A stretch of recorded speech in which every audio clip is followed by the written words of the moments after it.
दिलाचा दणका मोडला तर मनकाच, दिलाचा दणका मोडला तर मनकाच, बोलली तर एकदाच आणि झुकली तर मुजराच, आणि तोही फक्त आणि फक्त छत्रपती शिवरायांसमोरच.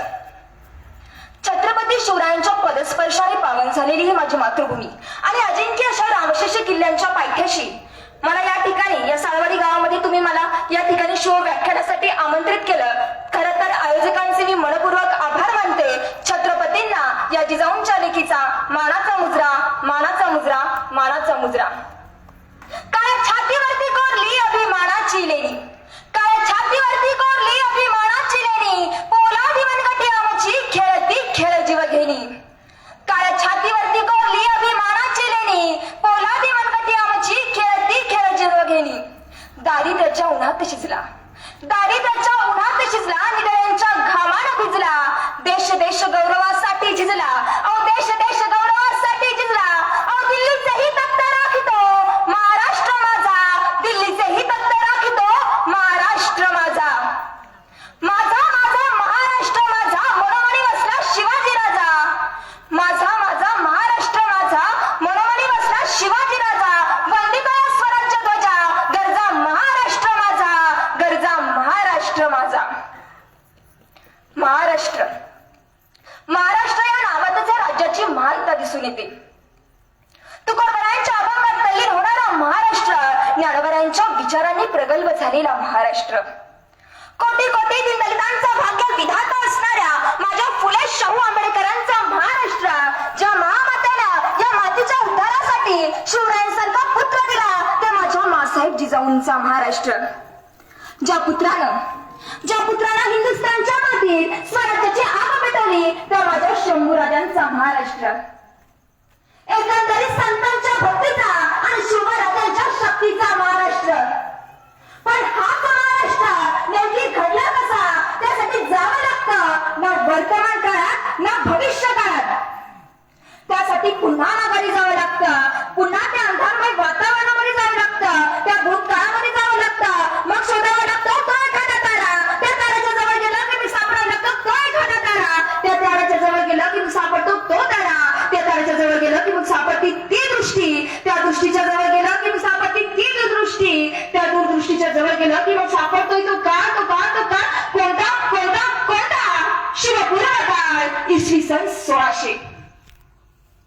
आदिलशाहीचं स्तंभ वाजलं होतं, निजामानं डोकावरती काढला आणि राजा पृथ्वीराज चौहानांच्या मृत्यूनंतर अल्लाउद्दीन श्रीजी महाराष्ट्राच्या दिशेने सरसावत होता.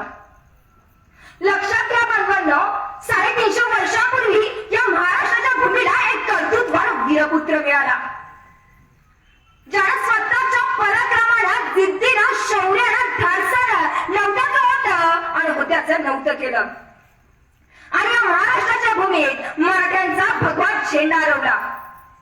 अनेक स्वकीय आणि परकीय संत आणि सत्ता या महाराष्ट्राच्या उरावर थई थया नाचत होत्या. स्त्रियांची अब्रूची अब्रू लुटली जात होती आणि बाळांचा कुंकवाचा धनी मारला जात होता. आणि अशा या परिस्थितीत या महाराष्ट्राला होता तो एक नवा झंकार, एक पेटता अंगार. आणि हा सर्व यातनांचा कळलं जणू काही मासाहेब पाहत होत्या आणि मासाहेब जणू काही समोर नतमस्तक झाल्या आणि मासाहेब उतरत्या झाल्या. हे अंबिके आणि चंडिके वरदाय वरदान दे, हे अंबिके आणि चंडिके वरदाय वरदान दे, उन्मत्त ही सिंहासने, चिरफाडण्या मज पुत्र दे, चिरफाडण्या मज पुत्र दे. आणि फाल्गुन महिना, शिशु ऋतू, हस्त नक्षत्रावर पृथ्वीचे 8ही ग्रह अनुकूल असताना दिनांक 19 फेब्रुवारी 1630 रोजी किल्ले शिवनेरीवर बाळराजे जन्माला आले. शिवनेरीचा आनंद गगनात मावेन असा झाला.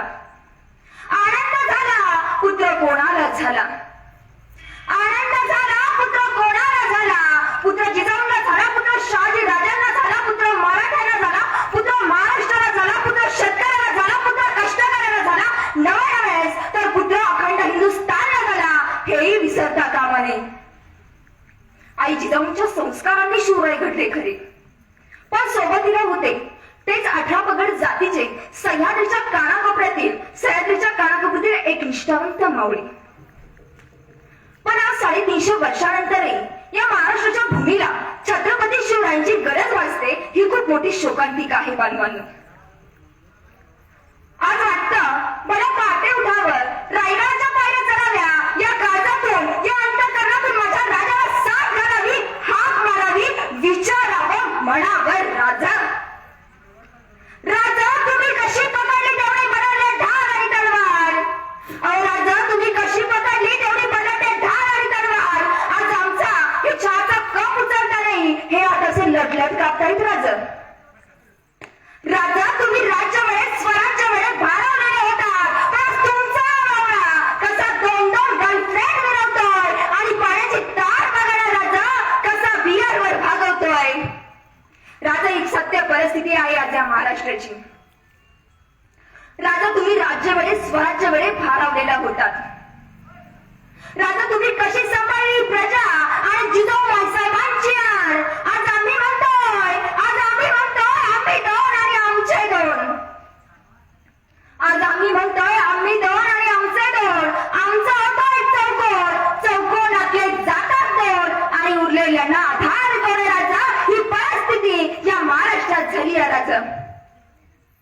राजा तुमच्या आया बहिणीची अब्रू लुटली, त्या रांजेगावच्या पाटलाचे हात पाय कलम करून त्याचा चौरांगा गेलात तुम्ही. पण आज या ठिकाणी आमच्या आया बहिणीच्या रक्षणासाठी आम्ही रोज स्टाफ होतो, पण आमचा कैवारी कुठे गेलाय म्हणून शोध करतोय राजा. म्हणून सांगावं वाटतंय राजा, या आया बहिणींच्या अब्रूला इथं काही किंमत राहिली नाही. म्हणून सांगावं वाटतं राजा, या आया बहिणींच्या अब्रूला इथं काही किंमत राहिली नाही आणि नराधमांचा एका बाईत कधीच वागत नाही. ही परिस्थिती आहे राजा या महाराष्ट्राची. राजा या शेतकऱ्याला आम्ही रोज रोज फासावर पाहतोय, पण फासावर तरणारा शेतकरी जिजाऊंचा पुत्र शुभा शोधतोय राजा. जिजाऊंचा पुत्र शुभा शोधतोय राजा. राजा या शेतकऱ्याच्या शेतात आजही सोनं पिकतंय. राजा या शेतकऱ्याच्या शेतात आजही सोनं पिकतंय, पण शेतमालाला भाव नाही म्हणून उभं पीक कसं सरतंय राजा. उभं पीक कसं सरतंय राजा. राजा या रायगडाच्या बुरुज तटांना आता मध्येचा वास येतोय आणि 31 डिसेंबरला तुमचा मावळा कसा नशेत जिंकतोय राजा. ही परिस्थिती आहे या महाराष्ट्राची राजा. राजा तुमच्या हाती असलेल्या तलवारीला अर्धमेल करून आज पसार झाली आहे नरधम आणि आज आम्ही तुमच्या इमानी कुत्र्याच्या तटबंदी समाधी मुजतोय राजा. राजा ही मेलडमरी गेली म्हणून अनेक शिवभक्त कशा दंगली करतोय आणि वर्तवणुकीतून मात्र आया बहिणींवर शिवीगाळ करतोय राजा. राजा आजही कैक जाती झाल्यात आणि झाल्यात विकृती. राजा आजही कैक जाती झाल्यात आणि झाल्यात विकृती, पण तुमच्या परिसर नाहीये कुणाला आणि नाहीये कुठे ती संस्कृती. म्हणून सांगा वाटतं राजा, पुरं झालं राजा आता अनेक पेलवत नाही. पुरं झालं राजा आता अनेक पेलवत नाही. या मुद्दांच्या शरीरात आणि काही दुपट नाही. या नाटांनी केली होई केव्हाच तुमच्या मैताची आणि सरपण साधलं राजा तुमच्यातल्या एक जीवाची. आई भवानीला आणि तुमच्या चरी देखील राजी एवढीच विनंती आहे की या नराधमांना अत्तल घडवण्यासाठी या तलवारीला धार पाहिजे. या नराधमांना अत्तल घडवण्यासाठी या तलवारीला धार पाहिजे. या काचातून या अंतःकरणातून टाव फुटते. पुन्हा या भूमीला, पुन्हा या महाराष्ट्राच्या मातीला जिजाऊंचा पुत्र शोभा पाहिजे राजा. पुन्हा या महाराष्ट्राच्या मातीला जिजाऊंचा पुत्र शोभा पाहिजे राजा. नमस्कार, मी गुरकुटे दीपाली गोरख, राणा गुरकुटवाडी, बोटा, तालुका संगमनेर, जिल्हा अहमदनगर, औषध निर्मिती शास्त्र शाखेची विद्यार्थिनी, समर्थ कॉलेज ऑफ फार्मसी बोर्डे या ठिकाणी 3rd इयर बी फार्मसी मध्ये शिक्षण घेत आहे. खरं तर तुम्ही आज या ठिकाणी माझ्यावर विश्वास टाकला आणि मला या ठिकाणी बोलण्यासाठी बोलवलं. खरं तर मी आयोजकांचे मनपूर्वक आभार मानते. तसेच माझे मामा रोहित जाधव, दत्ता जाधव, मचिंद्र बांगर यांनीही या ठिकाणी मला बोलवलं, त्यांचे आभार. आणि त्याचबरोबर तुम्ही देखील मला या ठिकाणी माझं व्याख्यान ऐकण्यासाठी उपस्थित झालात, त्याबद्दल तुमचे देखील मी मनपूर्वक आभार मानते. लक्षात घ्या बांधवांनो, थकून भागून एखाद्या झाडाखाली बसावं. झाडाखाली विंचू निघावा, विंचवाला मारण्यासाठी दगड उचलावा. दगडाखाली साप निघावा, सापापासून वाचण्यासाठी पळत सुटावा. पळता पळता विहिरीत पडावा. विहिरीत मगर दिसावी, मगरेपासून वाचण्यासाठी त्याच्यासाठी पुन्हा वरती यावं तर वाघ दिसावा. वाघापासून वाचण्यासाठी पुन्हा त्याच विहिरीत उडी टाकावी. त्या विहिरीत उडी टाकत असताना एखाद्या झाडाला पकडावं, एखाद्या झाडाच्या फांदीला पकडावं आणि तोंड उघडावं आणि अलगद तोंडामध्ये मधाचा थेंब पडावा. याप्रमाणे छत्रपती शिवाजी महाराजांनी हिंदवी स्वराज्य स्थापन केलं.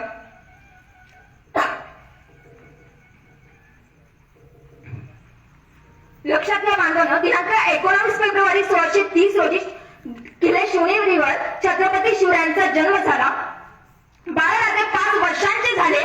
बाळराजे 5 वर्षांचे झाल्यानंतर या ठिकाणी जुन्नर, नगर, ओतूर, बनकर फाटा, पिंपळवंडी या प्रांतावरती प्रचंड दुष्काळाचं सावट पसरलं होतं.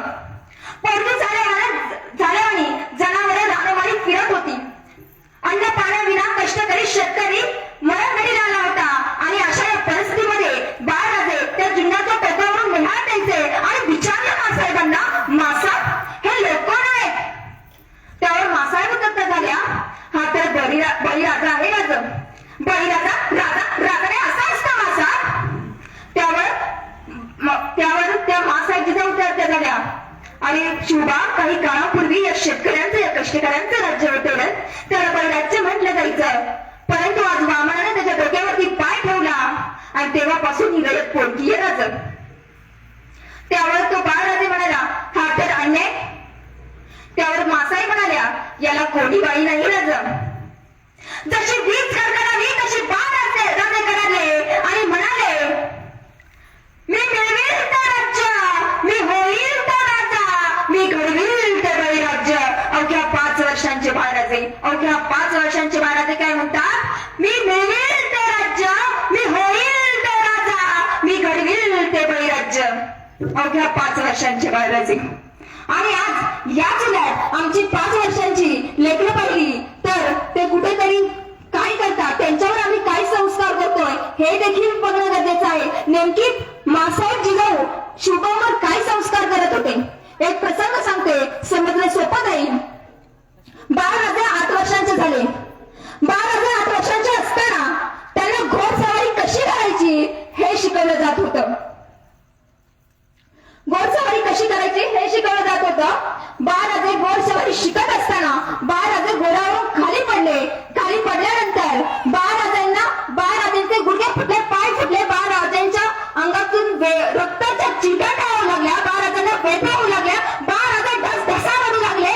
परंतु माळाने सांगितलं की अजिबात शिवबाला कोणी उचलण्यासाठी जायचं नाहीये. त्याच ठिकाणी उभे राहिले. बाळराजे तसेच मातीमध्ये पडून राहिले आणि मासाहेब देखील बाळराजेला उचलण्यासाठी गेले नाही. बाळराजे तिथेच रडत राहिले आणि तसेच बाळराजे उठत मासाहेबांकडे आले आणि विचारलं मासाहेबांना, मासाहेब, औसाहेब, मावळे मला उचलण्यासाठी आले नाही त्याचं मला वाईट वाटत नाही, परंतु तुम्ही माझी आई आहात, तुम्ही माझी माता आहात. तुम्ही मला 9 महिने 9 दिवस तुमच्या पोटामध्ये वाढवलं. मी मातीमध्ये पडलो. माझ्या अंगातून रक्ताच्या चिंकाटा होऊ लागल्या. माझा हात फुटले, माझे गुडघे फुटले, मला वेदना होऊ लागल्या, मी रडू लागलो. पण तुम्ही मला उचलण्यासाठी का आला नाही? त्यावरती त्या 8 वर्षाच्या बाळराजांवरती ती आई काय संस्कार घालते? त्यावरती त्या मासाहेब जिजाऊ शिवरायांना सांगतात, बाळराजे, जो माणूस मातीमध्ये पडल्यानंतर त्याला एखाद्या दुसऱ्या माणसाची उठण्यासाठी जर गरज लागत असेल ना, तर तो माणूस आयुष्यामध्ये कधीच उभा राहू शकत नाही, आयुष्यामध्ये कधीच यशस्वी होऊ शकत नाही. ते संस्कार ती आई त्या 8 वर्षाच्या बाळराजेंवर घडते. आणि आज याच वेळेत आम्ही पाहिलं तर आमचं एखादं 8 वर्षाचं बाळ खाली पडलं की आमची आई लगेच जाते आणि लगेच बाळाला उचलते. काय झालं, कसं झालं, बाळाला लगेच उचलते, लगेच मलमपट्टी, लगेच हे सगळं काही करून टाकते. हे आहे छत्रपती शिवाजी महाराजांच्या आईचे संस्कार आणि आजच्या आमच्या आईचे संस्कार. आज मी मागाशी सांगितलं की आपल्या मुलं, आजची लेकरं आहे, आजची लेकरं एवढी हुशार आहे ना. मागाशी या ठिकाणी ते प्रास्ताविका चालू होती आणि या ठिकाणी सांगितलं होतं की सर्वांनी या ठिकाणी येऊन बसायचंय. काही जणांना सांगितलं की शांत बसायचं. त्या ठिकाणी एका मुलाला सांगण्यात आलं की शांत बसा. त्यावर तो मुलगा काही शांत बसत नव्हता. एक जण म्हटला, त्याला माहित होतं की या ठिकाणी सांगितलं की या ठिकाणी व्याख्यान आहे, तर व्याख्यान ऐकण्यासाठी त्याला माहिती व्याख्यान सांगितलं तर तो काही इथे बसला नाहीये. तो म्हटला पुष्पराज बोलवलेत आपण. म्हणजे कुठं कधी काय आणि कसं बोलायचं हे त्यांना सांगावंच लागत नाही. आणि त्याला सांगितलं की पुष्पराज येणार आहे, त्याच्या आजूबाजूचे जे 2-3 जण होते तेही शांत बसले, कारण की तेही पुष्पराजचे फॅन असतील. म्हणजे कधी कुठं आणि काय बोलायचं हे काही आमच्या मुलांना सांगावं लागत नाही. म्हणजे जी त्यांची ऑब्झर्वर्स पॉवर आहे, जी ऑब्झर्वर्स कॅपॅसिटी आहे, ती एवढी तीव्र आहे की त्यांना कुठं कधी काय बोलायचं हे काही सांगावं लागत नाही. म्हणून आजच लहानपणी त्यांच्या हातामध्ये शिवचरित्र द्या, आणि आजच त्यांच्या हातामध्ये जर तुम्ही शिवचरित्र दिलं तर नक्कीच एक आदर्श, सुसंस्कृत आणि संस्कारी पिढी घडल्याशिवाय राहणार नाहीये. आज आपण पाहतोय की आईचा अँड्रॉइड मोबाईल असतो. जो अँड्रॉइड मोबाईल आहे तो आईला जेवढं हँडल करता येत नाही ना, म्हणजे आईला जेवढं अपडेट करता येत नाही तेवढं तो बारकाल्या मुलांना अपडेट करतात. म्हणजे कार्टून कसं लावायचं, हे कसं करायचं, ते कसं करायचं, म्हणजे त्यांची जी ऑब्झर्वर्स कॅपॅसिटी एवढी जास्त आहे ना, म्हणून आजच तुम्ही त्यांच्या हातामध्ये शिवचरित्र द्या.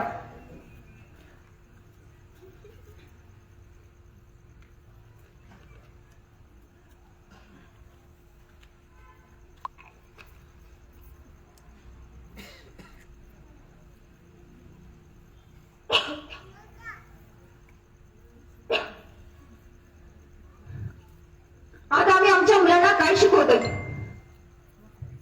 तर आज मी या ठिकाणी बसलेल्या माता भगिनींना सांगू शकते की आमच्या मुलांना कर्माचं शिकवण्याऐवजी कर्मवीरांचा शिकवा. जरा जागाचं शिकवण्याऐवजी जरा माझ्या जिजाऊ मासाहेबांचा शिकवा. शहर शांगुराचं शिकवण्याऐवजी शहर माझ्या शिवाजी महाराजांचा शिकवा. सर ससाचं शिकवण्याऐवजी सर माझ्या संभाजी महाराजांचा शिकवा. नक्कीच ही पिढी ही आदर्श घडल्याशिवाय राहणार नाहीये. आई कशी असावी याचं जिवंत आणि कितीवंत आणि मूर्तिवंत उदाहरण म्हणजे मासाहेब जिजाऊ. हल्लीचा काळ बदललाय म्हणा. वैदिक काळापासून विश्वातच सार सामावलेली आई हा शब्द जन्माला तिला लागू पडायचा, पण काळ बदललाय. आईची मम्मी, मम्मीचा मम्मा, मम्माचा मॉम कधी झाला आमचं आम्हालाच कळलं नाही. आणि टॉप जीनच्या काळात आईचा पदर हरवला आणि गदर झाला, नवीन पिढीत बदल झाला. कुरुक्षेत्रात कसं घुसायचंय अभिमन्यू आईच्या गर्भात शिकला. झोप लागली जन्मदातीला, अभिमन्यू संपला. आजची आमची अवस्था काय, माझा पर्ग गोरपण जन्माला यावं म्हणून मासाहेब काजू बदाम उकळून पित नव्हत्या, तर ज्ञानाचे बाळ बनून आपल्या राजांना पाजत होत्या, कुळाचा अभिमान बाळगत होत्या. आज आमच्याकडे सासरवासी 2-3 महिने काम करते, पण एकदा की माहेरवासी झाली तर बेड रेस्ट. एकदा की माहेरवासी झाली की बेड रेस्ट, आणि सोबतीला अग्निशिका, काटा रुते कुणाला, तुझ्या नवऱ्याची बायको, तुझ्यात जीव रंगला, खुलता काही खुलेना, आणि पोरग जन्माला आलं की रेसवर जात. पैसा उडवतं, बापालाच कंगाल करतं, आणि बापाही म्हणतो माझं पोरग किती चांगलं. आणि कधीतरी स्वार्थ भावना बाजूला ठेवून समाजासाठी जगायला शिका. नव्या विचारांची क्रांती करा, आपल्या आईवडिलांनी आपली ताट मानवी करतील. आज आमच्या मुलांच्या ओठावर शिवणे नक्की आहे, पण ते स्वप्न मात्र ते संग्राम होण्याचं. आज आमच्या मुलीचे आडव गाव ते पंडिता रमाबाई, मासाहेब जिजाऊ, झाशीबाई, लक्ष्मीबाई, मदर तेरेसा, अहिल्याबाई होळकर नाही, तर आमच्या मुलींचा आयडॉल कोण, तर ती देवी आहे. ती स्टार प्रवाहावरती काही काळापूर्वी 7 ते 8 वाजता ती अक्कासाहेब नावाची मालिका लागायची, आणि आमच्या मुलांच्या डोक्यामध्ये, आमच्या घरातील मुलांच्या डोक्यामध्ये संग्राम, आणि मुलींच्या डोक्यामध्ये देव यांनी थैया नाचायला लागायची. आणि आईच्या डोक्यात अक्कासाहेब फाट बांधून बसायच्या. बापाचा विषयच नाही हो. जेव्हापासून पप्पाचा डॅडीचा डॅड झाला, तेव्हापासून तो डॅड डिसेल पाहायला लागलाय, आणि घराघरात तुमच्यासाठी काय पंचा नवीन खेळ सुरू झाला. अरे तुमच्यासाठी काय पण या महाराष्ट्राच्या पोरांचं वाक्य नाहीये. एक प्रसंग सांगते, समजणं सोपं जाईल. एक जोडपं होतं, ते धबधबा पाहण्यासाठी गेलं, फिरायला गेलं. असंच बोलता पोरग त्या पोरीला बोलून गेलं की तुझ्यासाठी काय पण. पोरग काय म्हटलं, तुझ्यासाठी काय पण. त्यावर पोरगी म्हणाली, असंच असेल, जर असंच असेल, तुझ्यासाठी काय पण असेल, असंच असेल तर टाक नदीमध्ये उडी. तर त्या मुलाने क्षणात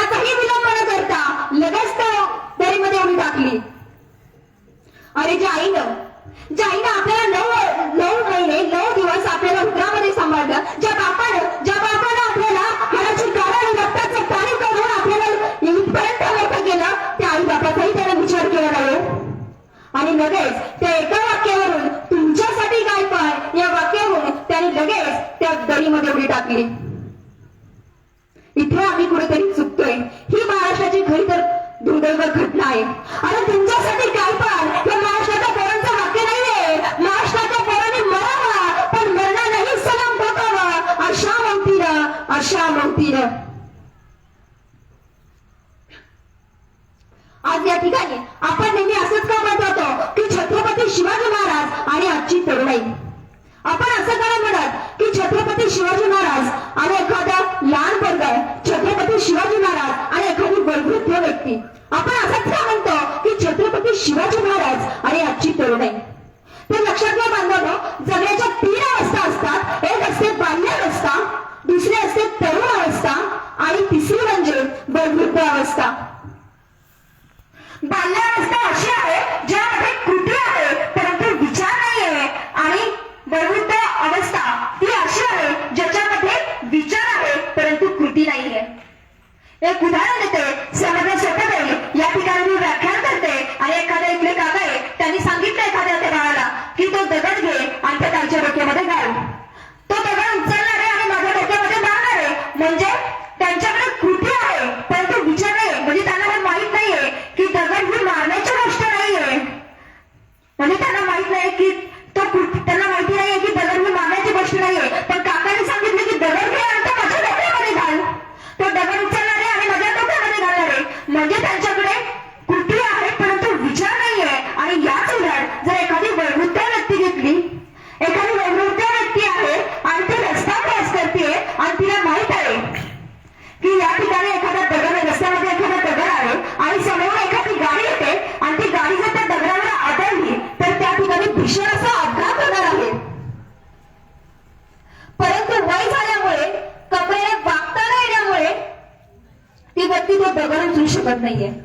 म्हणजे तिला माहित आहे की या ठिकाणी जर तो दगड उचलला नाही तर ती गाडी त्या दगडावर, ते गाडीचं जे चाक आहे ते त्या दगडावर जाणार आहे आणि त्या ठिकाणी भीषण असा अपघात होणार आहे. म्हणजे त्यांच्याकडे विचार आहे परंतु कृती नाहीये. म्हणजे बाल्यावस्था अशी आहे ज्या ठिकाणी विचार नाही, कृती आहे. आणि वयोवृद्ध अवस्था अशी आहे की ज्या ठिकाणी विचार आहेत परंतु कृती नाहीये. म्हणून जगण्याची अशी एकमेव अवस्था अशी आहे की ज्या ठिकाणी विचार आणि कृती या दोघांचंही समीकरण केलेलं आहे, ती म्हणजे तारुण्याची अवस्था.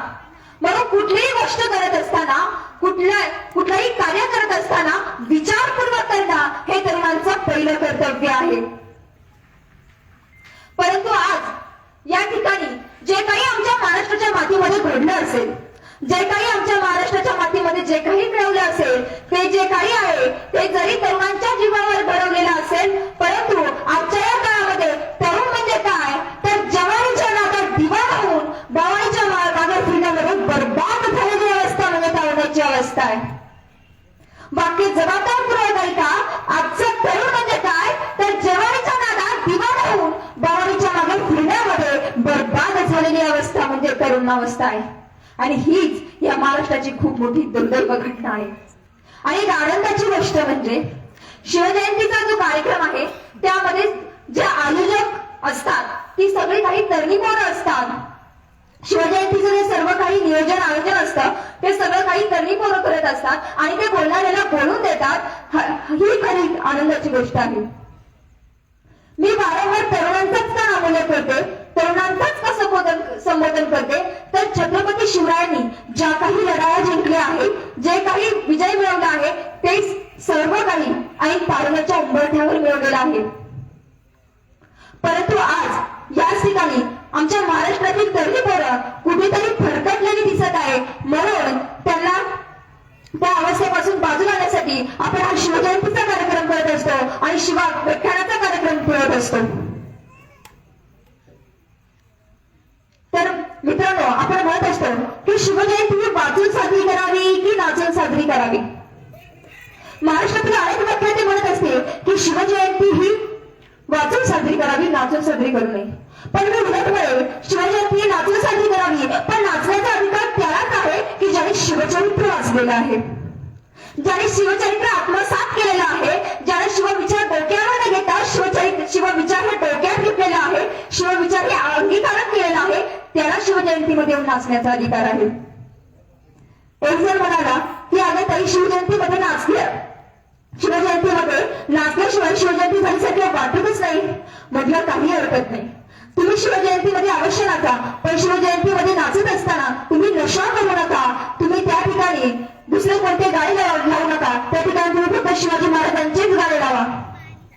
परंतु आज या ठिकाणी तुम्ही डीजे लावा, पण त्यावर शिवाजी महाराजांचे या ठिकाणी आम्ही शिवजयंतीमध्ये डीजे लावतो आणि त्यावर गाणे कुठले चालू असतात आणि आमचा नाच कुठे चाललेला असतो हे आमचं आम्हालाच कळत नाही. 2018 सालची गोष्ट आहे. एक शिवजयंती निमित्त शिवाजी महाराजांची भव्य दिव्य रॅली चालू होती आणि त्या रॅलीमध्ये गाणं लागलं होतं, चक्रा नकरा चक्रा नकरा चक्रा नकरा शांताबाई. गाणं काय लागलं होतं? जयंती कोणाची? शिवाजी महाराजांची. आणि गाणं काय लागलं होतं? चक्रा नकरा शांताबाई. त्यावर मी महाराजांकडे चाललं आणि विचार केला, आणि महाराज म्हणत असतील की या ठिकाणी जयंती आपली चालू आहे आणि उत्सव मात्र हिचा चालू आहे. माझ्या काळामध्ये सावित्रीबाई फुले होती, हिरकणी होती, मासाहेब जिजा होत्या, मग नेमकी शांताबाई कोण बऱ्या? इथे जयंती आपली चालू आहे आणि उत्सव मात्र हिचा चालू आहे. आणि ते गाणं जेव्हा नवीन नवीन आलं ना ट्रेंडला, त्यावेळी जर शांताबाई नावाच्या महिला असतील त्या 2-3 महिने घराच्या बाहेर चालल्या नाहीतर बारकाली पोरल्याने चालवायची ती चक्रा नकरा शांताबाई. आणि ते गाणं संपतंय ना कुठं संपतंय, लगेच दुसरं गाणं चालू झालं, शांत झाली शालू झाली आता कुणाचं नाव, शांत झाली शालू झाली आता कुणाचं नाव, आला बाबूराव आता आला बाबूराव. महाराज म्हणत असतील की माझ्या काळामध्ये ऐसाजी काका होता, तानाजी माळसरे होते, बाजीप्रभू देशपांडे होते, मग हा बाबूराव नेमका कोण बरं? इथे जयंती मात्र आपली चालू आहे आणि उत्सव यांचा चालू आहे. एक जण म्हणाला की अगं त्याला पोरांकडे नाचायचं कसं, परंतु त्याच ठिकाणी जर आमचं एखादं डीजेचं सॉंग लागलं तर आम्ही लगेच नाचायला सुरुवात होतो. दादांनी लक्षात घ्या, बामन दादा केळकरांनी असं लिहिलेलं आहे की असे गीत गाय माणसाने की ज्यात तुझे हित व्हावे. माणसाने वाक्य जबाबदारपूर्वक ऐका. बामन दादा केळकर काय म्हणतात? माणसाने असे गीत गावे की ज्यात तुझे हित व्हावे. म्हणजे ज्या गाण्यांमध्ये मानवी हिताची संकल्पना आहे, ज्या गाण्यांमध्ये मानवी हिताची संकल्पना आहे ती गाणी गाजली पाहिजे, ती गाणी आपण गायली पाहिजे. एक उदाहरण देते, आपल्या जवळचं उदाहरण घ्या, समजणं सोपं जाईल. तुम्ही एखादं लव्ह सॉंग ऐका, तुमचं मन हे गरम होईल, तुम्हाला तुमचा माइंड फ्रेश होईल, तुम्हाला असं भारी वाटेल. पण त्याच उलट तुम्ही एखाद्या महाराजांचा पोवाडा ऐका, नक्कीच तुमचं रक्त सळसळल्याशिवाय राहणार नाही आणि तुम्हाला प्रेरणा मिळाल्याशिवाय राहणार नाही. हाच या लव्ह सॉंग आणि महाराजांच्या पोवाड्यांमधला फरक आहे. म्हणून महाराजांचे पोवाडे ऐका, त्यातून आपल्याला महाराजांचा इतिहास समजेल आणि आपल्याला प्रेरणा मिळेल. स्वामी विवेकानंद म्हणाले होते की मला माझ्या देशातील तरुणांच्या ओठांवरील गीत सांगा. स्वामी विवेकानंद काय म्हणाले होते की मला माझ्या देशातील तरुणांच्या ओठांवरील गीत सांगा, कारण माझ्या भारत देशातील तरुणांच्या ओठांवर माझ्या भारत देशाचं भवितव्य आहे. तर आपण लक्षात घ्या, छत्रपती शिवाजी महाराजांचे जे बावळे होते त्यांच्या मुखात नेहमी हर हर हर हर जय भवानी जय भवानी ही घोषणा होती. म्हणून महाराज हे आजपर्यंत तुमच्या आमच्या मनामध्ये आहे. असं आपण पाहिलं की महाराजांपेक्षा अनेक बलाढ्य राजे होऊन गेले, परंतु काळाच्या पदरात ते निघून गेले. परंतु महाराज आज 350 वर्ष झाली तरी पण या महाराष्ट्राच्या मातीमध्ये आहे. हीच खूप मोठी आपल्यासाठी शोभांतिका आहे. जोपर्यंत या पृथ्वी तलावर चंद्र सूर्य तारे आहेत ना, तोपर्यंत या महाराष्ट्राच्या मातीमध्ये छत्रपती शिवाजी महाराज राहणार म्हणजे राहणार. यात काही नवं नाही, वाक्य जबाबदारपूर्वक ऐका.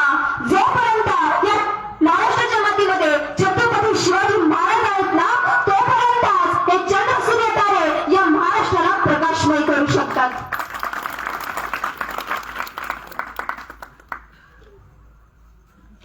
लक्षात घ्या बांधवांनो, सूर्य 2 प्रकारचा असतो. एक उगवतीचा सूर्य असतो आणि एक मावळतीचा सूर्य असतो. उगवतीच्या सूर्याला सगळेजण नमस्कार करतात, परंतु मावळतीच्या सूर्याला कोणच नमस्कार करत नाही. दिवसा दुपारी डोक्यावर आलेले सूर्य तो आपल्याला प्रकाश देण्याचं काम करत असतो, प्रकाश आणि उजेड देण्याचं काम करत असतो. परंतु जो उगवतीचा सूर्य आहे ना, तो आपल्याला एका अंधारमय रात्रीला छेदून आपल्याकडे एक प्रकाशाची वाट निर्माण करून येत असतो.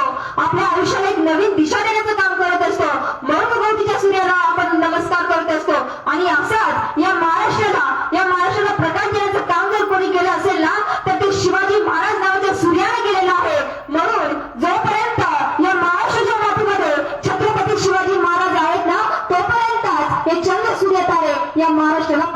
कमाई करू शकतात. शिवचरित्र मी नेहमी तुम्हाला मगाशी सांगितलं की आज तुम्ही आपली जी लहान लेकरं आहे त्यांच्या हातामध्ये तुम्ही आजच शिवचरित्र द्या. नक्की काय आहे हे शिवचरित्र? एकदा वाचून कधीच पोट करत नाही ते म्हणजे शिवचरित्र. आणि आम्ही अनेक वेळा वाचत असताना आम्हाला नवीन प्रेरणा मिळत असते ते म्हणजे शिवचरित्र आहे. आणि मित्रांनो लक्षात घ्या, शिवचरित्र हे डोक्यावर घेण्याचा विषय नाहीये, तर शिवचरित्र हा डोक्यात घालण्याचा विषय आहे. शिवचरित्र डोक्यात घाला आणि शिवविचार हे रक्तात नाही येऊन देता शिवविचार हे डोक्यात येऊ द्या. या ठिकाणी आपण आता 19 फेब्रुवारी झाली. 19 फेब्रुवारीच्या वेळी आपण पाहिलं असेल की ते शिवजयंती आली होती. तिला टॅग लावतात शिवजयंती घराघरात शिवविचार मनामनात. एक जणांनी मला इन्स्टा टॅग लावलं होतं शिवविचार घराघरात शिवजयंती मनामनात, शिवजयंती घराघरात शिवविचार मनामनात. म्हणजे आम्ही टेम्पररी झालो. आम्हाला टेम्पररी व्हायचं नाहीये, आम्हाला परमानंट व्हायचं आहे. एक जणांनी ते शिवजयंती आली आणि भगवा पाठवलं म्हणे ताई भगवा ठेव दीपीला. म्हणलं ठेवत नाही. म्हटलं मी भगवा दीपीला ठेवायला काय होणार आहे का? म्हणजे 19 फेब्रुवारी वर्षापर्यंत तो भगवा दीपीला ठेव. आणि जर भगवा दीपीलाच ठेवायचा आहे ना तर तो कायम ठेवा, नाहीतर जोपर्यंत शिवजयंती आहे तोपर्यंत आम्ही तो भगवा दीपीला ठेवतो आणि आमची शिवभक्ती दाखवतो. म्हणजे आम्ही टेम्पररी झालो. आम्हाला टेम्पररी व्हायचं नाहीये, आम्हाला परमनंट व्हायचंय. ते 19 फेब्रुवारी आले कधी ते कोणाला तुताऱ्या वाजायच्या तुताऱ्या पाहिलं असेल तुम्ही की आलं आलं आलं आलं गड्याला भगवा वादळ आलं. नक्की गेलं कुठं भगवा वादळ? मग भगवा वादळ गेलं कुठं होतं? म्हणजे आम्ही टेम्पररी झालो. आम्हाला टेम्पररी व्हायचं नाहीये, आम्हाला परमनंट व्हायचं आहे. शिवाजी महाराज फक्त शिवजयंती आली की तुम्ही फक्त शिवजयंती आली आणि तोपर्यंतच तुम्ही भगवा दीपीला ठेवू नका. तोपर्यंतच तुम्ही शिवाजी महाराजांचे स्टेटसला व्हॉट्सअपला स्टेटस टाकू नका शिवाजी महाराजांचे.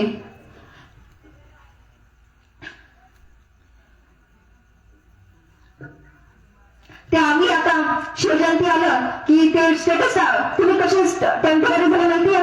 ते शिवजयंती आलं की स्टेटसला टाकता आलं आलं आलं आलं गडाला भगवा वादळ आलं. आणि जरी असं तुम्हाला वाटत असेल की आणि पण तो भगवा वादळ हे गेलं कुठं होतं? आणि जरी असं वाटत असेल भगवा वादळ कुठे गेलं तर तुमचा जगून काही फायदा नाही. परंतु या महाराष्ट्रातील पोरांचा मला त्या दिवशी एक दिवशी प्रचंड असा अभिमान वाटला की ज्या दिवशी सरकारने निर्णय घेतला की जे महाराजांची गडकिल्ले आहे त्यांचं हॉटेल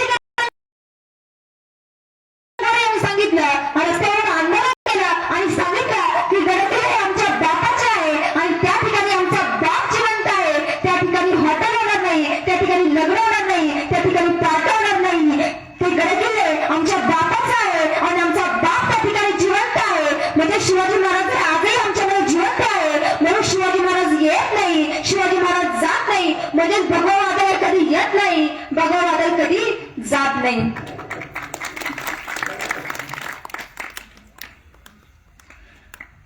एक जण असं म्हणत होता काय बाजूला आमचा बाप येतोय बाप येतोय.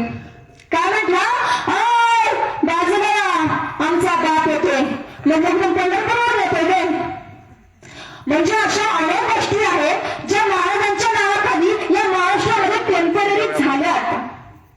आम्ही ज्या अशा अनेक गोष्टी आहेत ज्या महाराजांच्या नावाने महाराष्ट्रामध्ये करतोय ज्या टेम्पररी झाल्या, हे असं करायला नकोय. आम्ही एकदम काय म्हणाला की आमचं रक्त भगवाई भगवा. ऐकलं असं ना तुम्ही म्हणतात ना आमचं रक्त भगवाई भगवा. मला म्हटलं की त्याला आपलं रक्त भगवाई भगवा. म्हटलं मेडिकल स्टुडंट आहे, आम्हाला आमच्या टीचरने सांगितलंय की आवर ब्लड इज रेड कलर. म्हणजे आपलं रक्त हे लाल आहे आणि तो रक्त भगवा आहे. तुझ्या पांढऱ्या पेशी वाढल्या असतील, एकदा डॉक्टरकडे जा, आता पांढऱ्या पेशी वाढल्या असतील तर चेक कर. रक्त हे आपलं रक्त हे लालच आहे, परंतु त्याच्यामध्ये जे महाराजांनी विचार दिलेत ना ते भगवे आहेत. त्या विचारांचा विचार करणं हे आपली काळाची गरज आहे.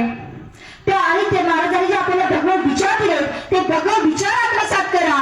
नक्कीच एक चांगली आणि आदर्श पिढी घडल्याशिवाय राहणार नाहीये. खरंच आज आमची परत टेम्पररी झाली. आमची परत टेम्पररी झाली. शिवजयंती आली की ते असं इकडून ते शिवजयंती आली कधी पोर काय करतात, महाराजांसारखी दाढी ठेवतात. हे इकडून असं ओढ, हे इकडून असं ओढ, घे अजून दाढी खाली, घे अजून दाढी खाली, कराशी गोलाकार. मग ते चंद्रकोर लावतात आणि ते काय करतात, चंद्रकोर लावता येत नाही ना, मध्ये शिक्के चालले शिक्के, आणि असे शिक्के लावतात आणि असे चंद्रकोर लावतात आणि असे राजे गाडीला बुलेटला किक मारतात आणि असे राजे निघतात ना, फटफट फटफट फटफट फटफट असे राजे निघतात आणि जातात एका टपरी समोर आणि राजे असे मावा खातात आणि तिकडून आरोळी येते, जय जिजाऊ जय जिजाऊ, आणि राजे इकडून चालवतात, जय जिजाऊ जय शिवराय, जय जिजाऊ जय शिवराय. काय चाललंय हे? अरे तुझ्या तोंडात नावा तू म्हणतोय जय जिजाऊ जय शिवराय. हे शिकवलं आमच्या महाराजांनी आम्हाला नाही. म्हणजे हे असं नको व्हायला जे आम्ही करतोय. Shivaji Maharaj is a not fashion, Shivaji Maharaj is a passion. Shivaji Maharaj हा फॅशनचा विषय नाहीये, तर शिवाजी महाराज ही पॅशन आहे. शिवाजी महाराज ही एक इच्छाशक्ती आहे आणि ती इच्छाशक्तीतून पुढे आली पाहिजे. बांधवांना लक्षात घ्या, तुम्ही कपाळावर चंद्रकोर लावून, महाराजांसारखी दाढी घेऊन, गळ्यामध्ये महाराजांचं लॉकेट घालून, हातामध्ये महाराजांचं ब्रेसलेट घालून तुम्ही तुमची शिवभक्ती दाखवू शकत नाहीये. गाडीवर भगवा लावून, तुम्ही गाडीवर भगवा लावला, महाराजांसारखी चंद्रकोर लावली म्हणजे तुम्ही शिवभक्ती दाखवे असं नाहीये. तुम्ही तुमच्या गाडीवर एखादा भगवा झेंडा लावा, परंतु तुम्ही जर भगवा झेंडा लावला ना, तर त्या गाडीवर भगवा झेंडा लावला असताना तीच गाडी जर तुम्ही एखाद्या बिअर बार समोर लावली आणि तीच गाडी जर तुम्ही 180च्या स्पीडने चालवत असाल आणि त्याच गाडीवर चालत असताना तुम्ही एखाद्या टाईची छेडछाड करत असाल ना, तर तुम्ही त्या भगव्याचा अपमान करताय, तुम्ही राजांचा अपमान करताय, हे लक्षात घ्या. जर तुम्ही गाडीवर भगवा लावलाय ना, तर एखादी ताई जर समोरून चालली असेल ना, तर तिलाही त्या ठिकाणी बघता क्षणी असा अभिमान वाटला पाहिजे की हा माझ्या महाराजांचं नाव आहे, हा माझा शिवाजी महाराजांचा शिवभक्त आहे. तिला तुमच्याकडे बघून अभिमान वाटला पाहिजे. एक प्रसंग सांगते, समजणं सोपं जाईल. एक आजी आणि नातू असतो. साताऱ्याच्या मातीतून आमच्या संगमनेरच्या मातीमध्ये येतात. जो आधीचा नातू असतो त्याला दिसत नाही, त्याला डोळे नाही, आणि ज्या नातूला डोळे मिळाल म्हणून ती आजी त्या साताऱ्याच्या मातीमधून संगमनेरच्या मातीमध्ये येते आणि संगमनेरच्या मातीमध्ये आल्यानंतर त्या बस स्टॉपवर उतरते आणि बस स्टॉपवर उतरल्यानंतर रस्ता क्रॉस करत असते. रस्ता क्रॉस करताना त्या आधीचा जो नातू असतोय त्याला दिसत नसतं, त्यामुळे एक गाडी येते आणि त्याचा भीषण असा अपघात होतो. अपघात झाल्यानंतर त्या आधीचा नातू कोमात जातो. त्याला डॉक्टरकडे नेलं जातं. डॉक्टरकडे नेल्यानंतर त्या ठिकाणी डॉक्टर त्याला 10 लाख रुपये खर्च सांगतात. आजी म्हणते, इथं माझं कुणी नात्याचं ना गोट्याचं, इथं ना माझी जमीन ना जमला, मग कसे 10 लाख रुपये कसे मिळायचे लगेचच्या लगेच. आधी डॉक्टरांना कळून म्हणते की डॉक्टर साहेब मला फक्त 2 दिवसांची मुदत द्या, फक्त 2 दिवसांची. 2 दिवसांमध्ये मी तुम्हाला 10 लाख रुपये आणून देते. शेवटी डॉक्टरही माणूसच असतो.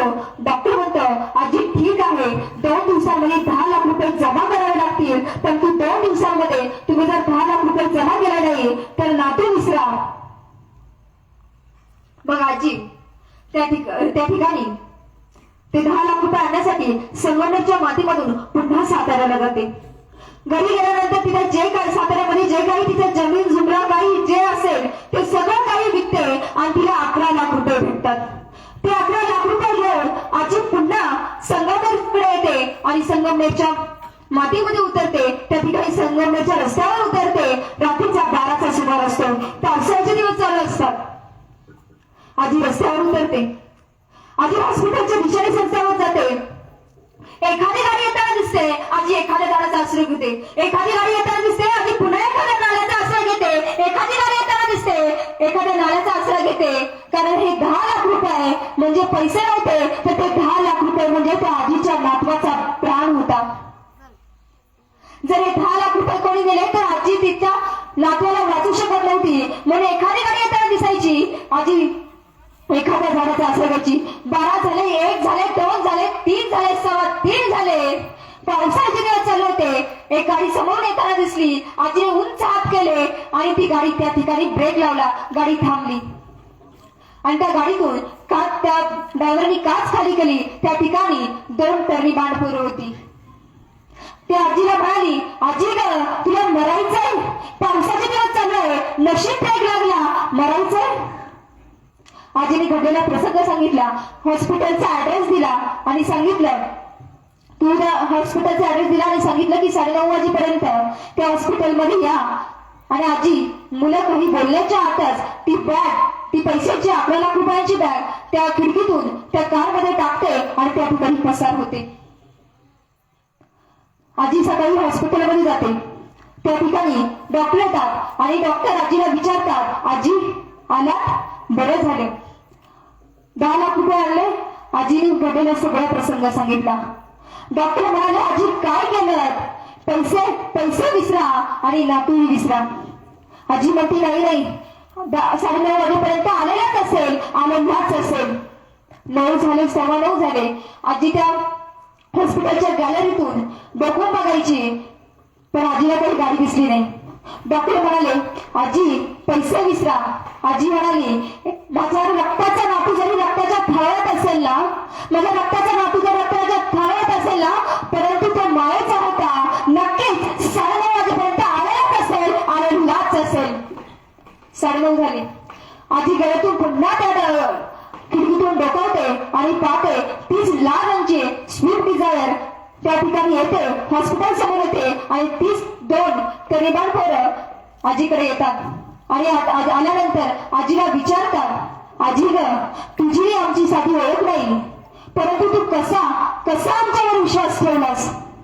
त्यावर आजीने घडलेला सगळा प्रसंग सांगितला की अरे घरामध्ये खायला आलं नाही, परंतु नातवाला डोळे मिळेल आशा होती रे, म्हणून या संगमरच्या मातीमध्ये आलते रे.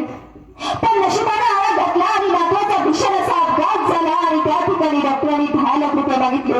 नातवाच्या ऑपरेशनसाठी 10 लाख रुपये मागितले आणि ते 10 लाख रुपये मी पुन्हा तिकडून घेऊन आले आणि या ठिकाणी रस्त्यावर रात्रीचा सुमार होता. मला एखादी गाडी येताना दिसायची, मी एखाद्या गाडीत असायची, मला एखादी गाडी येताना दिसायची, मी एखाद्या गाडीत असायची, मला एखादी गाडी येताना दिसायची, मी एखाद्या गाडीत असायची. पण तुझी गाडी समोर येताना दिसली आणि तुझ्या गाडीवरचा तो भगवा पहिला आणि शिवरायांचा फोटो पाहून मला चुकलं की हा माझ्या शिवरायांचा मावळा आहे, शिवरायांचे मावळे एकतर माती खातील परंतु कोणाला मातीत नाही घालणार. हे आमचे शिवाजी महाराज आहे, हे आम्ही नक्की समजून घेतलं पाहिजे. म्हणजे आम्ही सांगायचं तात्पर्य एवढंच की आम्ही गाडीवर भगवा लावतोय, आम्ही गाडीवर जगदंबा लिहितोय, परंतु जेव्हा आम्ही गाडीवर जगदंबा लिहितोय, आम्ही गाडीवर भगवा लावतोय, त्यावरती अशी म्हणजे प्रत्येकाने त्याच्यावर विश्वास ठेवला पाहिजे. लक्षात घ्या बांधवांनो, एक 32 दाताचा बोकड या महाराष्ट्राच्या मातीमध्ये आला होता. का? तर आमच्या राजांचं अस्तित्व संपवण्यासाठी. आमच्या आई भवानीचा मंदिर, आमच्या कुलस्वामीच्या मंदिरावर घाव घालून त्याने आमच्या अस्मितेचा पराक्रम तोडला, आमच्या आयाबाईंची अब्रू लुटली, गावागावात जाऊन त्याने आमच्या आयाबाईंची अब्रू लुटली, आमच्या घरात मोडली. कशासाठी हा सगळा कारभार? अफजल खान नावाचा माणूस, अफजल खान नावाचा 32 दाताचा बोकड आमच्या महाराष्ट्राच्या मातीमध्ये येतो आणि त्याची हजारोची फौज आमच्या आयाबाईंच्या अब्रूचे नुकसान करत त्याची हजारोची फौज सुटत असते. कशासाठी हा सगळा कारभार? परंतु त्याला रोखायला कोणीच पुढे येत नाही. मग त्याला रोखण्यासाठी एक योद्धा पुढे येतो, नाव त्यांचा छत्रपती शिवाजी राजे भोसले. ही प्रेरणा महाराजांना कुठून मिळाली असेल हो? तरी प्रेरणा त्यांना माँसाहेब जिजाऊंनी दिली. ही प्रेरणा महाराजांना माँसाहेब जिजाऊंनी दिली. आजही लक्षात घ्या बांधवांनो, या शिवपूर्व काळाची आधीची गोष्ट आहे. 500-600 काळापूर्वीची आधीची गोष्ट आहे. या ठिकाणी याच आमच्या भारताच्या सीमेवरून, याच आमच्या महाराष्ट्राच्या मातीमधून आमच्या महाराष्ट्रातील, आमच्या भारतातील बायका या भारताच्या सीमेवरून पळवल्या जात होत्या आणि त्या अफगाणिस्तान मध्ये जाऊन विकल्या जात होत्या. आजही गुगलवरती सर्च मारा, त्या अफगाणिस्तानच्या ज्या मोठमोठ्या इमारती आहेत ना, त्यांच्यावरती जे मिनार आहेत ना, त्यांच्यावरती काय लिहिलं माहिती आहे? त्यावर लिहिलंय दुख्तरे हिंदुस्तान निलामे 2 दिनार. काय लिहिलंय? दुख्तरे हिंदुस्तान निलामे 2 दिनार. याचा अर्थ काय होतो माहितीये का? याचा अर्थ असा होतो की दुख्तरे हिंदुस्तान निलामे 2 दिनार. याचा अर्थ असा होतो की या ठिकाणी दिवस रात्र, भारतातील बाया दोन्ही दिवस रात्र विकल्या जातात.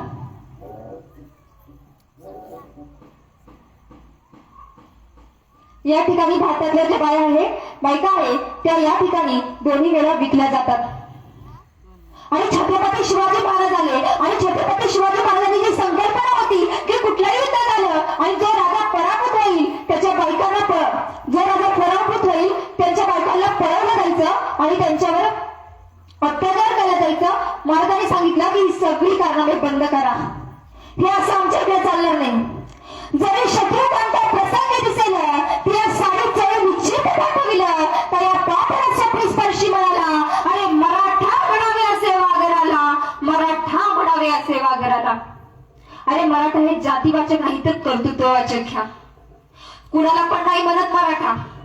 जो भगवासाठी लढतो ना तो मराठा, जो शत्रू पळून सेवा करतो ना तो मराठा. अरे अभिमान आहे की एक मी मराठा आहे.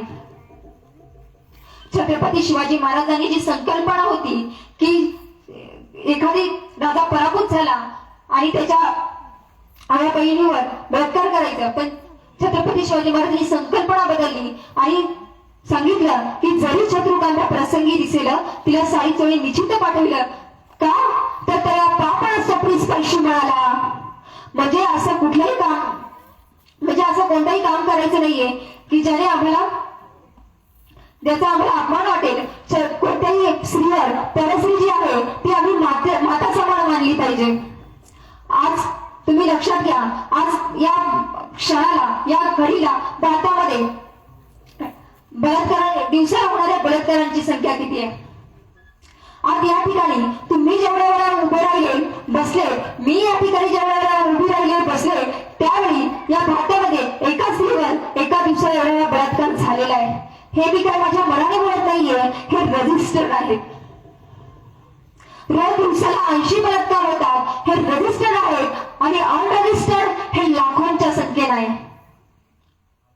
परंतु एक आनंदाची गोष्ट म्हणजे छत्रपती शिवाजी महाराज आणि छत्रपती संभाजी महाराज यांचा जो 50 वर्षाचा कालखंड होता त्यामध्ये त्या 50 वर्षांच्या कालखंडामध्ये एकाही स्त्रीवर बलात्कार झालेला नाहीये. म्हणून आमचा राजा श्रेष्ठ आहे, म्हणून आज आमच्या राजांचा इतिहास गावागावांमध्ये सांगितला जातो. आणि याच आया बहिणीच्या आबरूचं नुकसान करत तो 32 जाताचा रोकड आमच्या महाराष्ट्राच्या मातीमध्ये आला होता. आमच्या आया बहिणीचे आबरूचे नुकसान करत तो 32 जाताचा बोकड आमच्या महाराष्ट्राच्या मातीमध्ये आला. काही जण म्हणतात तो 32 जाताचा बोकड कशासाठी आलता तर तो आमच्या राजांचे अस्तित्व संपवण्यासाठी आला होता. आणि तो आमच्या दक्षिणेतील स्वराज्य संपवण्यासाठी आला होता. तो आमच्या दक्षिणचे घाटी संपवण्यासाठी आला होता. या ठिकाणी इकडे ते काश्मीर ते कन्याकुमारी पर्यंत असणारा आमचा हिंदुस्थान हा एवढूसा हिंदुस्थान नव्हता. तर या ठिकाणी इकडे अफगाणी, तर इकडे या ठिकाणी कंधार, कापूस ते कंधार पर्यंत पसरलेला हा आमचा हिंदुस्थान. आणि या हिंदुस्थानमध्ये एकमेव असं हिंदुस्थान, आमच्या एकमेव शिवरायांचं स्वराज्य जे होतं ते एकमेव फक्त हिंदूंचं स्वराज्य होतं. राजे पृथ्वीराज चव्हाण गेल्यानंतर या ठिकाणी एकही हिंदू राजा झाला नाही. आणि याच इशाऱ्यावर तो 32 जाताचा बोकर या महाराष्ट्राच्या मातीमध्ये आला होता. आमच्या महाराजांना सांभाळण्यासाठी आला होता. परंतु इतिहास पलटला आणि हरे रंग का सपना पाले आया था अफजल इस माटी में. अरे हरे रंग का सपना पाले आया था अफजल इस माटी में. छत्रपति ने घुसा दिया था वो भगवान उसके छाती में. छत्रपति ने घुसे दिया था वो भगवान उसके छाती में. हा खरा इतिहास आहे. आज बांधवांनो लक्षात घ्या, या ठिकाणी आज आपण पाहतोय अनेक महाराजे झाले, परंतु ते मेल्यानंतर त्यांचे पुतळे उभार करणार शिवाजी महाराज असा एकमेव राजा आहे की ज्याचा जिवंतपणे पुतळा उभा करण्यात आलेला आहे. छत्रपती शिवाजी महाराज ज्यावेळी दक्षिण मोहिमेला गेले होते त्यावेळी त्यांना आंध्रामध्ये जाण्याचा प्रयास आला आणि त्या ठिकाणी ते श्री शैल्य मल्लिकार्जुनचं मंदिर आहे त्या मंदिरात गेले आणि त्या मंदिरात जात असताना त्यांनी पाहिलं की त्या मंदिराचे घाट अपूर्ण होते. महाराजांनी ते घाट बांधून काढले. महाराज मंदिरामध्ये गेले, देवदर्शन केलं आणि बाहेर आल्यानंतर महाराजांनी पाहिलं की मंदिर छान आहे, परंतु महाराजांनी एक गोष्ट आढळली ती म्हणजे त्या मंदिर आपण पाहतो की जे मंदिर आहे त्याला 4 कोपरं असतात, परंतु जे मंदिर होतं श्री शैल्य मल्लिकार्जुनचं त्या ठिकाणी महाराजांना फक्त 3च कोपर आढळले. आणि महाराज त्या कामगारांना बोलवलं आणि विचारलं की या ठिकाणी फक्त 3च कोपर का बांधले, 4थं कोपर का बांधलं. त्यावर तो मजकूर म्हणाला की या महाराज या ठिकाणी पैसे अपूर्ण आहेत म्हणून आम्ही 3च कोपर बांधले. त्यावर माझ्या छत्रपती शिवाजी महाराजांनी स्वतःचे पैसे दिले. त्या मजुराला विचारलं किती खर्च येईल आणि त्याला पैसे विचारले आणि तेवढेच पैसे त्याला दिले. आणि माझ्या महाराजांनी असा विचार केला नाही की मी महाराष्ट्राचा आणि हे मंदिर आहे ते आंध्रमधलं, माझा काय संबंध, या मंदिराचा माझा काही संबंध नाही. तरी देखील माझ्या महाराजांनी ते मंदिर बांधण्यासाठी त्या ठिकाणी पैसे दिले आणि त्या मंदिराचा कोपर बांधून काढण्यासाठी लावला आणि त्या ठिकाणी त्या मंदिराचा कोपर बांधून झाला. आणि महाराज परत महाराष्ट्राच्या दिशेने आले. त्यावर त्या ठिकाणी जे मजकूर होते ते म्हणाले की आजपर्यंत अनेक राजे महाराजे या मंदिरामध्ये देवदर्शन करण्यासाठी आले, परंतु कोणत्याही राजाने हा विचार केला नाही. हा विचार या महाराष्ट्रातल्या राजाने येऊन केलेला आहे. नक्कीच हा राजा इतर राजांपेक्षा वेगळा आहे आणि या राजाचं नक्कीच आपण नाव कुठेतरी काढलं पाहिजे. आणि आमच्या राजाचं त्यावेळी आमचा छत्रपती शिवाजी महाराज जिवंत असतानाच त्या कामगारांनी माझ्या महाराजांचा त्या ठिकाणी पुतळा उभा केला. ही खरी आनंदाची गोष्ट आहे.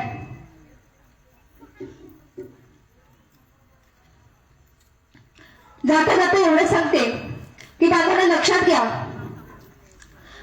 नक्की काय शिवाजी महाराजांनी नक्की आम्हाला काय दिलंय.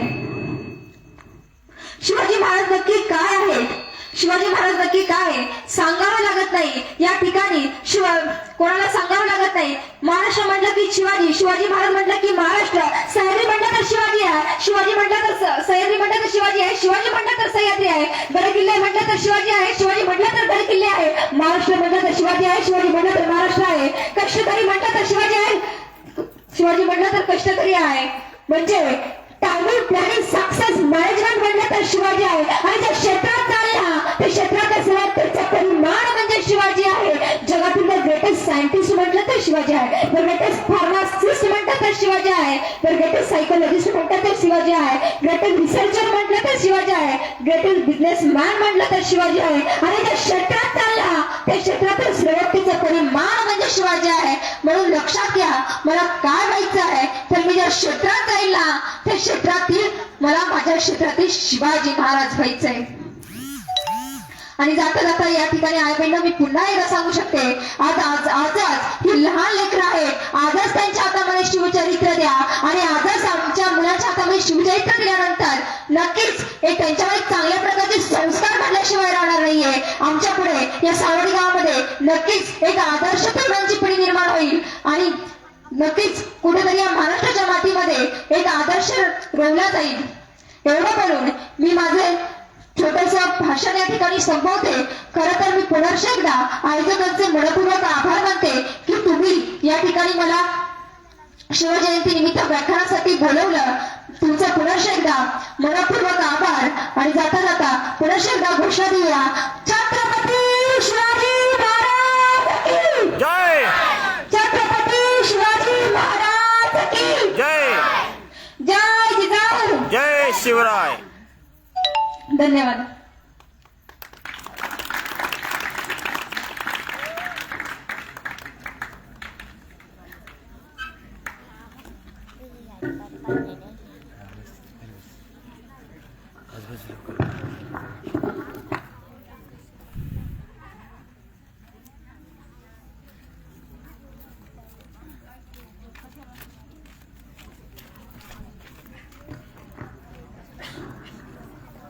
आज या ठिकाणी आपण शिवजयंती सोहळा अतिशय आनंदामध्ये अतिशय थाटामाटात या ठिकाणी संपन्न करत आहोत.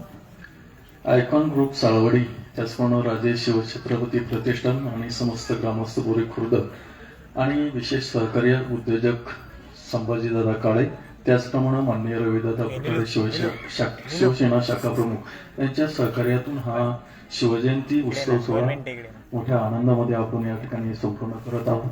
आणि त्यानिमित्तानं 5 ते 7 या वेळेमध्ये शिवप्रतिमेची भव्य अशी मिरवणूक झाली आणि आत्ताच या ठिकाणी व्याख्यान आपण सर्वांनी अतिशय शांततेमध्ये श्रवण केलं. कुमारी दीपालीताई कुरकुटे यांचं या ठिकाणी व्याख्यान आयोजित केलेलं होतं. अतिशय शांततेमध्ये आपण हे व्याख्यान श्रवण केलं. शिवचरित्रावर अतिशय खूप मोठा असा अभ्यास, अतिशय लहान वयामध्ये शालेय शिक्षणाच्या वयामध्ये खूप मोठा असा अभ्यास आणि उत्तम असं वक्तृत्व. ताईंना मनपूर्वक शुभेच्छा. आपण सर्वजण या ठिकाणी मोठ्या संख्येने उपस्थित राहिलात. खूप मान्यवर मंडळी या ठिकाणी उपस्थित आहे. या ठिकाणी प्रथमतः कुमारी दीपालीताई कुरकुटे यांचा सन्मान होतो आहे. वैशालीताई काळे आणि पुष्पाताई बांगर यांच्या हस्ते कुमारी दीपालीताई कुरकुटे यांचा सन्मान होत आहे. पुष्पाताई बांगर, आपण पुढे या.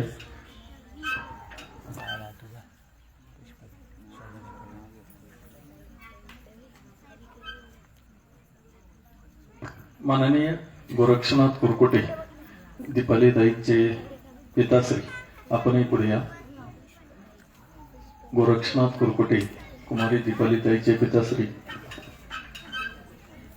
राम राम, मामाचे बाबा, दीपालीताईंच्या मामाचे बाबा ज्ञानदेव जाधव, आपणही या ठिकाणी उपस्थित आहात. आपणही पुढे या. राम राम बांगर, आपणही पुढे या. काय?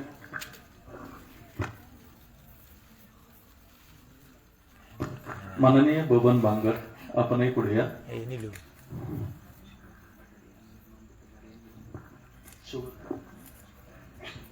शोभाताई पटाडे आणि मंदाताई काळे, आपणही पुढे यायचे. ताईंचा या ठिकाणी सन्मान करायचे.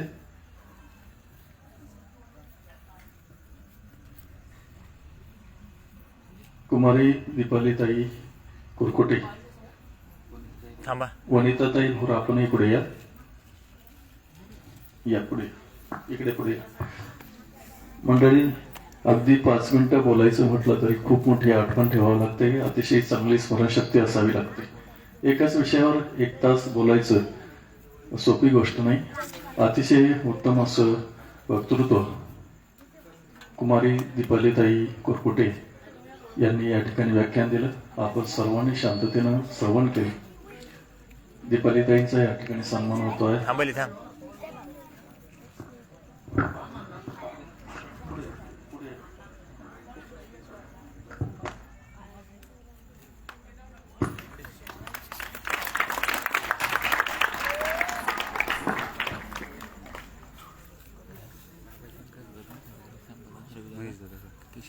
अक्षय,